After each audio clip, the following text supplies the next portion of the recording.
ఛీ, ఛీ, ఛీ, ఛీ, ఛీ. ఇవాళ పొద్దున్నే లేచి ఎవరి ముఖం చూసారో ఏమిటో ఒక్క ముక్క కలవటం లేదు, ఒక్క ఆట కొట్టడం లేదు.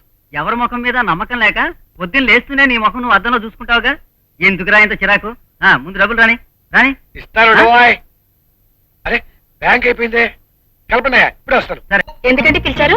చిచి, అందుకోసం కాదు, సమయ సందర్భం లేదు నీకు. నాకు అర్జెంట్గా 200 రూపాయలు కావాలి, వెళ్ళి మీ నాన్న తీసుకురా. బిజినెస్ కోసం వచ్చింది. మాటి మాటికి వెళ్ళి మా నాన్న 100, 200 నేను అడగడం నాకు సిగ్గుగా ఉంది. సర్లే, సిగ్గుపడాల్సిన సిగ్గుపడవు. డబ్బు సిగ్గెందుకు?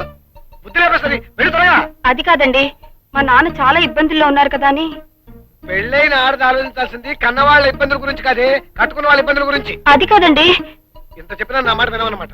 సరే, నేను ప్యాకెట్ మానేసి వెంటనే వెళ్ళేదో పనులు జాయిన్ అయిపోతాను, ఆ తర్వాత నీ ఇష్టం. వద్దండి, దయచేసి మీరు పని మాత్రం చేయకండి. లాభం లేదు, నేను ఏదైనా పని చూసుకుంటాను, నన్ను ఆపు చేయకో. వద్దండి, మీ కాళ్ళు పట్టుకుంటాను, మీరు ప్యాకెట్ ఆడుకోండి, పని మాత్రం చేయకండి. నా ఐదతో నన్ను కాపాడండి. వెళ్ళి డబ్బు తీసుకొస్తావా? మరి వెళ్ళు త్వరగా. వేశారా? మావిని స్టేట్ బ్యాంక్ ఆఫ్ నరసింహమ్మ గారి దగ్గర పంపించాను, వెంటనే డబ్బు వస్తున్నాయండి. అవును గురువు, నాకు తెలియగలుగుతాను. మా ఫ్యామిలీలో మమ్మల్ని పేకాడాడొద్దు, శుభ్రంగా పని చేసుకోండి అని తిడుతూ ఉంటారు. కానీ మీ ఎవడ నిన్ను పని చేయకుండా పేకాట ఆడుకోమంటుందే, ఎందుకని? ఎందుకంటే నాకు పనిగండ ఉందన్న విషయం మా ఆవిడకి తెలుసు కనుక. పనిగండమా? అదేమిటి? అదే, నేను గనక కష్టపడి పనిచేస్తే నా తల 1000 వక్కలు అవుతుందని మా పెళ్లి రోజునే ఓ జ్యోతిష్యుడి చేత మా ఆవిడకి చెప్పించాను.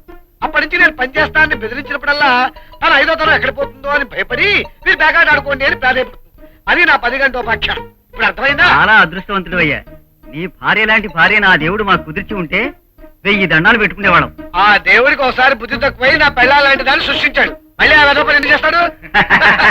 చూడమ్మా, నీ అమాయకత్వాన్ని ఆసరాగా తీసుకుని పనిగండం ఉందని చెప్పి సోమరపోతనం పెంచుకుంటున్నాడు మీ ఆయన. అదీగాక చీటికి మాటికి 100 తీసుకొచ్చి ఇవ్వాలంటే నా దగ్గర మాత్రం ఎక్కడున్నాయమ్మా? నాకు తెలుసునన్నా, నీకు ఇది అది అంటేనే ఇష్టం, నేనంటే ఇష్టం లేదు. అందుకే నా ఐదతో నన్ను పోగొట్టేస్తున్నావు. నా ఉద్దేశం అది కాదమ్మా. అది కాకపోతే దాని పెళ్లి కోసం దాచిన డబ్బులు ఇచ్చి 200 ఇవ్వచ్చుగా. నీకు ఇలా 100 ఇస్తుంటే అక్క పెళ్లి ఎప్పుడవుతుంది? దాని పెళ్లి ఇప్పుడు కాకపోతే మరొకప్పుడు అవుతుంది. నా ఐదోతోనే ఇప్పుడు పోతే మళ్ళీ ఇంకెప్పుడైనా వస్తుందా?